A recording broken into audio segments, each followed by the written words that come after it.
Zaragoza is one of those cities that most travelers blow past on the train between Madrid and Barcelona, which is honestly a shame because this place has over 2,000 years of history hiding in plain sight. If your mental image of Spain is all beaches, sangria buckets, and flamenco dresses, well, that's not this place.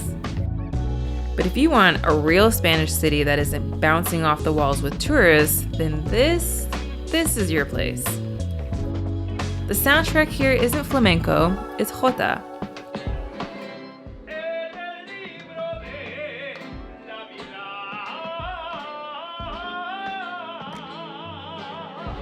This is Aragon, not Andalusia, a culture shaped by the land, not the sea, where the staples are roast lamb and hearty stews, not seafood and gazpacho. Life here revolves around the Ebro River, its dry climate, and farming, and that landscape gives the region a distinct identity, full of proud maños and mañas. It's a city of Roman ruins, Moorish architecture, and tapas bars packed with locals. You'll also find a modern, forward-thinking side, like the futuristic water Expo buildings that look like the backdrop of a sci-fi movie. And tucked in among all of that history, it has one of the largest freshwater aquariums in the world. And as someone who's used to ocean aquariums, this was an awesome surprise. And for me, this trip has a bonus layer. This is my mom's hometown. So I may be biased, but in this video, I'm going to show you why Spain's 5th largest city deserves a spot on your itinerary. So come with me and let's explore Zaragoza.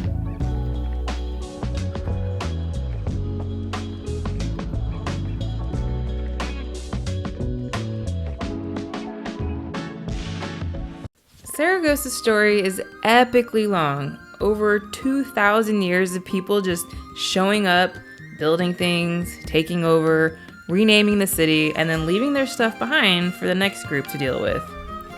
It begins with the Romans. Around 14 BCE, Emperor Augustus founded a city here called Caesar Augusta, and yeah, he named it after himself. So humble. Its location right along the Ebro River made it perfect for trade and agriculture, and that decision paid off. Zaragoza quickly became an important inland city and not some forgotten outpost. Cool thing, a lot of that Roman city is still right underneath your feet. After Rome fell, Zaragoza went through a bit of an identity shuffle. The Visigoths for a while, and then in the early 700s, Muslim rulers arrived and renamed the city Zaragoza. Under the Banu dynasty, Zaragoza became a cultural and intellectual powerhouse, and from this period comes one of its crown jewels, the Aljafería Palace. It's one of the most stunning examples of Islamic architecture in northern Spain. Intricate design, carved stucco, geometric patterns. It's the kind of place that makes you stop and stare. And also take notes for your future dream home, because who doesn't want a courtyard in the middle of their house complete with orange trees? Then in 1118, Christian forces took the city and Zaragoza became one of the main seats of the crown of Aragon. And instead of wiping the slate clean, new rulers just layered their styles on top of what already existed, which is how Aragon's signature Mudéjar style came to be. Islamic craftsmanship, Christian buildings, blended together. Cultural remixing at its finest. Zaragoza has also seen its share of chaos. During the Napoleonic Wars, the city endured 2 brutal sieges. One of the most famous stories from that time centers on Agustina de Aragon, who allegedly ran to an abandoned cannon and fired it herself after the soldiers beside her were all killed, inspiring retreating troops to return to the fight. Legend or not, she became a symbol of Zaragoza's refusal to quit. And much of modern Zaragoza grew out of all of this. Roman foundations, Islamic artistry, Aragonese pride, and a long history of rebuilding. Today, it's the capital of Aragon and a quietly dynamic city with universities, museums, and an underrated food scene. And the best way to experience all those layers isn't in a classroom, it's on foot. So let's go.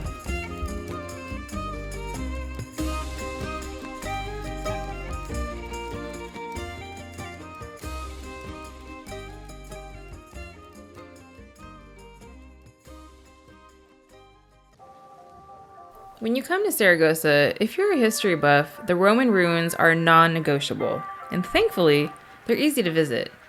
The Roman city was compact, so everything sits close together. There are 4 main sites: the theater, the baths, the forum, and the river port, and you can get one combined ticket that covers them all. Think of it like a Roman sampler platter. We started at the theater. Built in the 1st century CE, it seated around 6,000 people, which immediately tells you that Zaragoza was not some sleepy provincial town. This was a real city. Romans came here for plays, poetry, and civic events. And the acoustics are so good that actors could be heard without microphones. Mad respect to ancient sound engineering.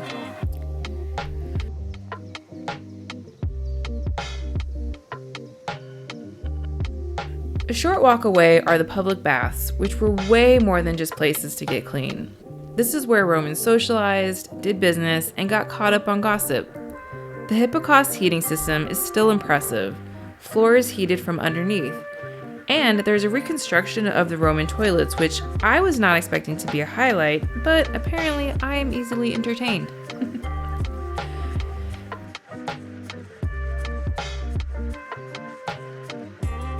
Continue toward the river and you'll reach the Forum Museum. If the theater shows how Romans entertained themselves, then the Forum shows how they governed themselves. This was the heart of Roman public life. Politics, religion, commerce, all happening in one place. What stood out most here were the drainage systems and the water channels leading toward the Ebro. You can still see original Roman pipes, literal city plumbing, which somehow makes everything feel surprisingly modern.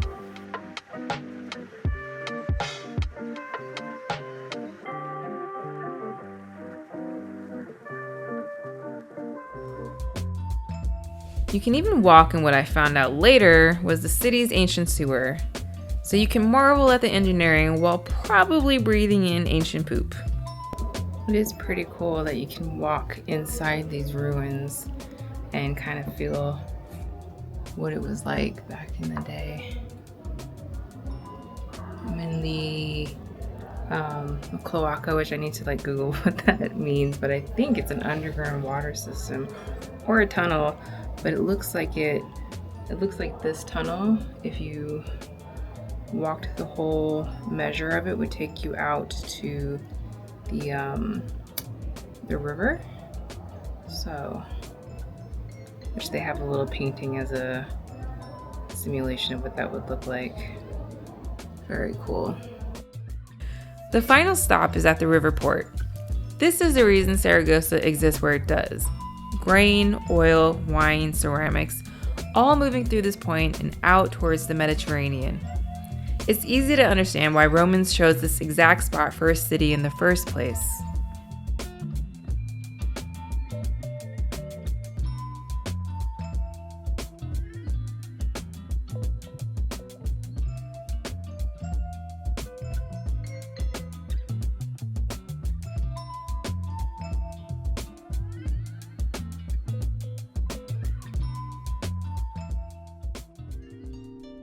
Once you come out of the port ruins, you're right behind one of Zaragoza's most beautiful landmarks, La Seu. La Seu is the older of the city's 2 cathedrals, and honestly, in my opinion, it's the more interesting one. It's been everything: Roman Forum, Visigothic church, mosque, cathedral, and instead of committing to one style, it decided to keep all of them. Romanesque, Gothic, Mudéjar, Renaissance, Baroque. If architecture could have commitment issues, then this is what it would look like. The Mudéjar exterior is the star, patterned brickwork and glazed tiles that are totally Aragon. Inside, you'll find massive Flemish tapestries and a space that feels grand without being overwhelming. They also offer tower tours, which I learned that I had just missed, so, don't do that.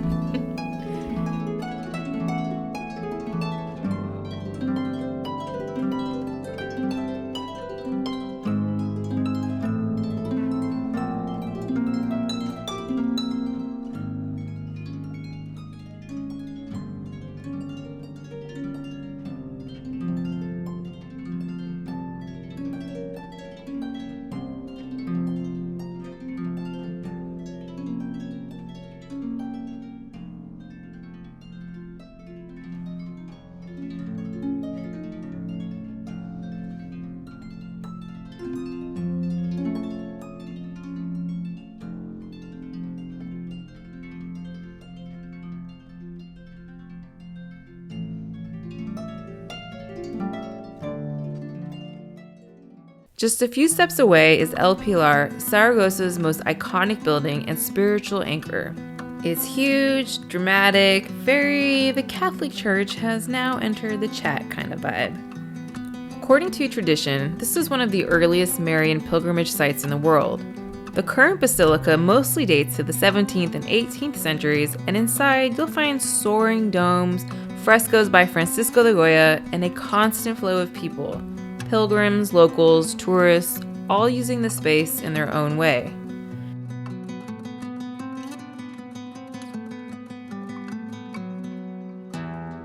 And then there's the bomb story. During the Spanish Civil War, 3 bombs struck the basilica, and none exploded. They're still displayed inside today. Some call it a miracle, others call it faulty engineering, but either way, the building survived and so did the story. You can also go up one of the towers. There's an elevator for most of it, and then there's a small spiral staircase at the top. The views over the Ebro and the old town are absolutely worth it.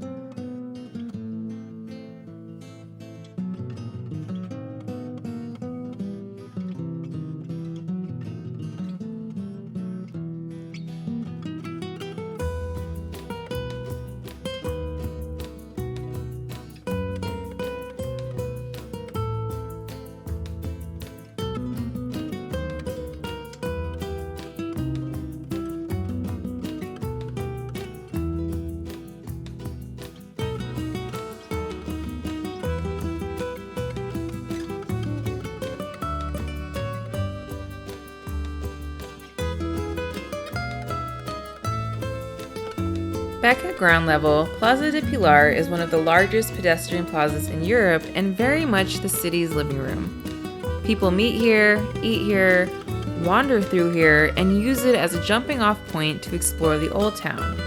They have a covered commercial space with restaurants and spots to buy souvenirs. And just steps away, you can walk along sections of Zaragoza's Roman wall.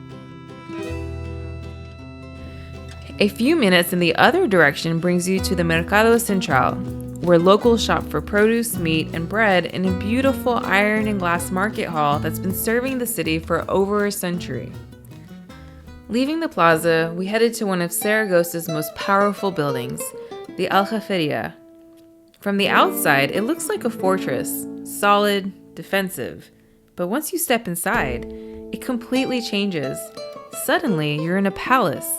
Courtyards, horseshoe arches, carved stucco, and geometric patterns everywhere. Built in the 11th century by Muslim rulers, the Aljaferia was originally a royal residence during Zaragoza's Taifa period, and it's one of the best preserved examples of Islamic architecture in northern Spain. What makes it especially fascinating is that the story didn't stop there. After the Christian conquest, instead of tearing it down, new rulers kept adding to it. Mudéjar ceilings, Renaissance rooms, later royal apartments, and instead of starting fresh, each era just layered itself on top of the last one. So as you walk through the palace, you're literally moving through centuries. Islamic spaces flowing into Christian additions, medieval craftsmanship meeting Renaissance taste, it's history stacked, not erased.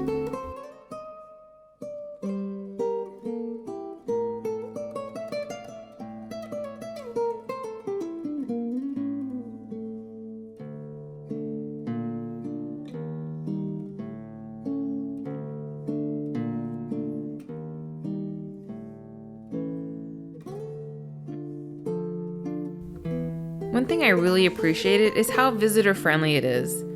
There are brochures and explanations throughout in multiple languages, so you actually understand what you're looking at without needing a guided tour or a PhD in medieval politics. And the building is still doing important work today.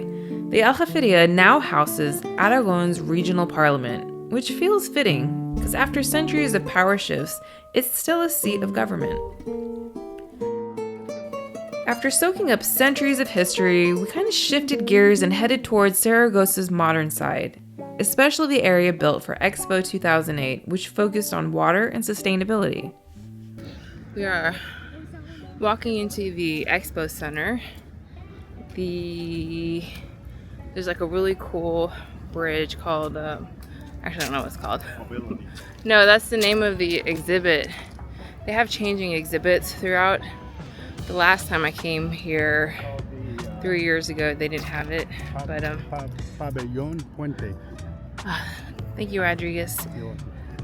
My co-host, Papa Payne over here. I keep it straight. What was it called? I keep it real. No, the name of the bridge. Pavillion Puente. So it's a funky bridge. So we're gonna go there because they have an exhibit on like future tech mobility, and then we're going to the aquarium. And the only reason I want to go is because it's an aquarium on river fish, which is something new because typically they're always on ocean species and whatnot. So if this isn't the only one in the world, it's one of the few in the world. So I thought that would be cool to check out. So we'll film from there next. All right. One of the highlights is the Bridge Pavilion by Zaha Hadid, which looks like a sci-fi shell stretched over the river. Part of it now houses Mobility City and other rotating exhibitions, and when we visited, one of them was about Star Wars, which feels appropriate.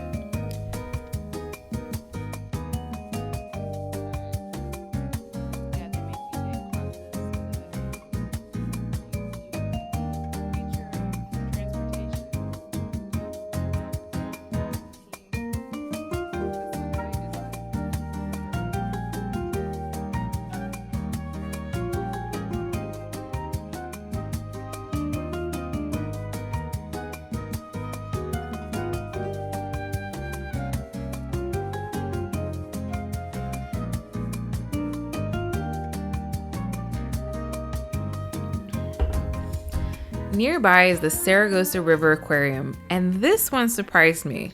Instead of oceans, it focuses entirely on freshwater ecosystems.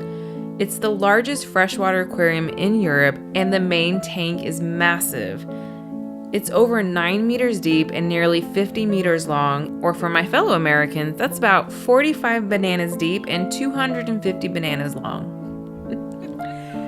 Inside, you travel through major rivers of the world, the Nile, Mekong, Amazon, Murray-Darling, and the Ebro, with fish, reptiles, amphibians, and a few unexpected mammals. It's educational without being stuffy, and honestly, it's just very well done. You should definitely check it out.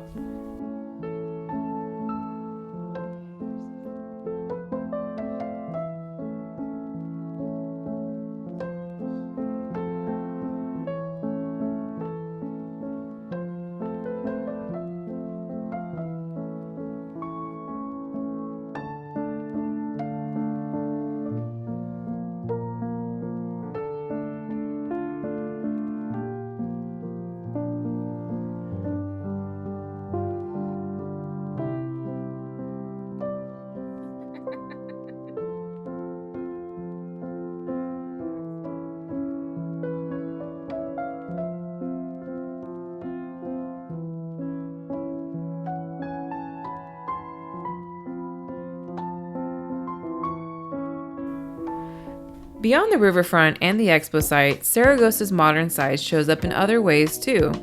One of the clearest examples is Zaragoza Delicias Station.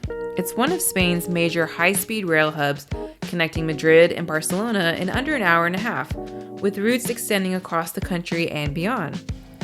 And that connectivity opens the door to easy day trips.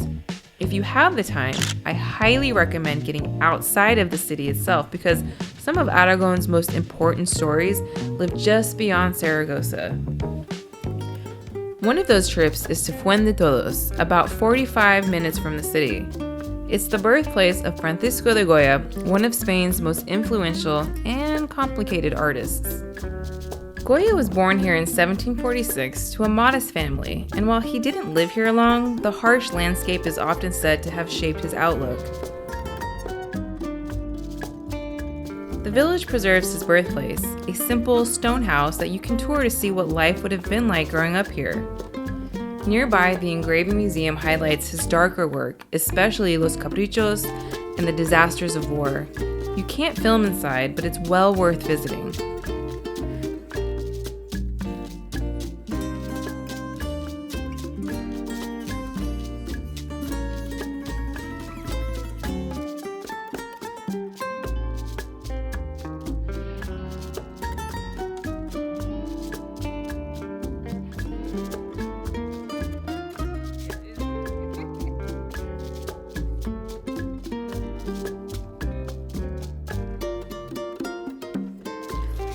Goya's career spans huge contrasts, from bright early paintings to unsettling images of war, superstition, and human cruelty.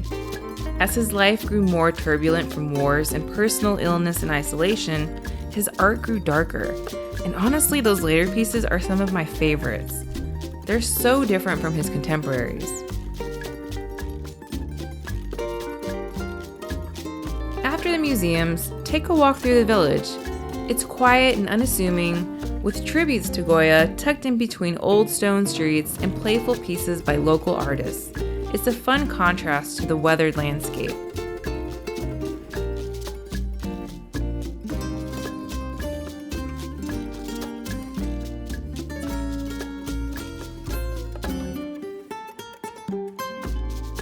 Other places that are worth a day visit would be to Teruel, which is another place where you can find fine examples of Mudéjar style, as well as the resting place of the legends of the Dos Amantes, which are Spain's own Romeo and Juliet. The Monasterio de Piedra is a 12th century monastery with a stunning park that has 1 million waterfalls and was the birthplace of European chocolate. And then you have Albarracín, a gorgeous but very hilly medieval town tucked away in the hillsides. It's considered one of Spain's most beautiful towns, famous for its distinctive reddish ochre buildings. There are so many more places to highlight in Aragon. I'll probably do a video on it later at some point. Alright, let's talk food. Food in Zaragoza reflects the same balance that you see everywhere else in the city. Deeply rooted traditions alongside modern interpretations, casual everyday eating next to more refined experiences. El Tubo is Zaragoza's most famous tapas area. It's a tight maze of narrow streets packed with bars and people. And the strategy here is simple. One drink, one bite, move on, repeat. It can be loud, crowded, and energetic, but it's one of the best ways to experience Zaragoza like a local. For a more traditional take, we dined at El Fuelle, which is known for classical Aragonese cuisine like migas, morcilla, grilled meats, and snails, or caracoles as they're called. I think they're gross, but my mother loves them. Not bad. One of the best meals we had was at Kema, which is Michelin-rated, but affordable. The tasting menu was under $80, which feels like a steal for the quality.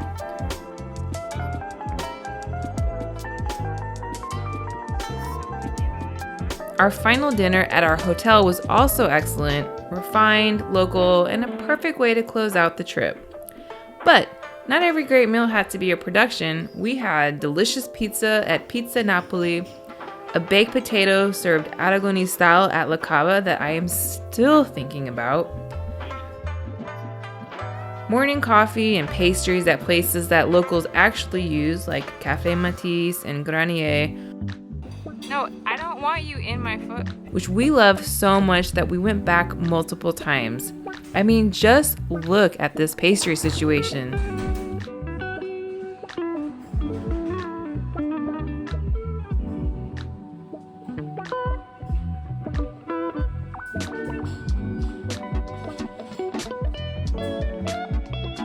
And of course, there was Churrería La Fama, because no trip to Spain feels complete without churros and thick hot chocolate.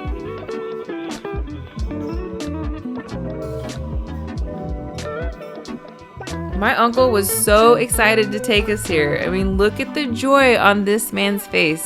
That is the glory of churros, people. But somewhat biasly, the best meals I have when I go to Zaragoza are the home-cooked ones at my uncle and auntie's. This woman makes a killer paella that I have yet to perfect. From ancient ruins to modern spaces and plenty of good meals in between, I hope I've shown you why Zaragoza deserves a spot on your next visit to Spain. If you're thinking of planning your own trip to Zaragoza, stick with me for some travel notes coming up next. Alright guys, welcome to Travel Notes. This is a section of the video where I share some of the helpful tips that I learned from my trip in the hopes that it helps you plan for yours. Alright, so first thing we're going to cover is getting to Zaragoza. Zaragoza is incredibly easy to reach by train or bus. There are high-speed trains that connect it from Madrid and Barcelona that will take you there in about an hour and a half. And the ticket prices aren't that bad, it's about $30 round trip. If you're flying in internationally from the US, Madrid and Barcelona are going to be your cheaper options, but there is an airport in Zaragoza, and if you're coming from another European country, you can definitely fly into there using, I think, EasyJet or Ryanair or whatever else they have now. It's been a while since I've actually used one of those, so I don't know what the current ones are, so I may be dating myself with EasyJet and Ryanair. There are also bus options if you don't want to take the train. So one of the companies that I've used before is called Alsa, and they will take you from Madrid or Barcelona. They are going to be cheaper, about 12 euro. They're big luxury buses. Most of them have bathrooms, and the drivers do make stops for breaks. The trips can be about 3 to 4 hours though, so the train will get you there faster. All right, getting around the city. So like many other cities in Europe, Zaragoza is a very walkable city, especially in the historic center. It may look farther on the map, but most of the major sites that I pointed out in the video are about 10 to 20 minutes away from each other, which I don't think is that bad. For places that are outside the historic center, there are buses and a really good tram system, but there's also lots of taxis that are very affordable, so you have that option. Renting a car is really only necessary if you plan on going outside of the city, like to Fuendetodos, or if you came in from somewhere else. So now I'll cover the hotels that we stayed at. Normally we stay with family when we visit, but because quite a few of us came this time, my stepdaughter and I stayed in a couple of hotels, and so I'll just go over a quick review for both of those places. So I thought I recorded our stay in the first hotel, but I can't find that footage, so my apologies. But if you see here, the first hotel that we stayed at was the Catalonia El Pilar. Now, the location here cannot be beat. Because it's in an old part of the city, the rooms aren't huge, but they are comfortable. And they even have room service, which we used the first night that we got there just because we were so tired. I really enjoyed it. The second place that we stayed at was called the Hotel Palafox. So it's a 5-star hotel, and I booked it because I have never stayed in one before, and the price was really cheap for what I thought a 5-star hotel would be. So I thought, why not? I have mixed reviews on this particular hotel. The lobby area is beautiful, and the location is actually really good. It's not on the main street or right by the Pilar, but it is near those places. It's about 20 minutes to walk to the plaza and 3 minutes to walk to the main shopping street. But because it is off the main roads, it was a lot quieter at night. The room size was the best part. I loved the little seating area, and the bathroom was modern. So my issue was that even though it was labeled as a 5-star hotel, I really didn't think that it was. Apart from the lobby, the rest of the hotel really needs updating. Our AC unit also didn't work the first night, so we had to have the window open, which let in sewer smells, which was not great. And even though we asked to get it fixed, and they did try to come fix it, it really wasn't working the whole time we were there, so that was kind of annoying. And all that could be forgiven if the customer service was great, but really I think that was one of the main issues, was it wasn't. And again, I'm only being finicky because they labeled themselves as a 5-star hotel, and so I just expected it to feel like a 5-star hotel, and I've had better experiences in lesser star hotels. Honestly, one of the most concerning things was the security. There were no security cards for the elevators or the hallways, so really anybody could just come in from the lobby, go into an elevator, and go onto your floor, and hopefully not try to break into your room. You did need your key card to get into the rooms, but that was the only time that you used it. The Hotel Catalonia that we stayed at, not 5-star, had the security stuff going on, so I'm just saying. All right, that's the last time I'll bring it up.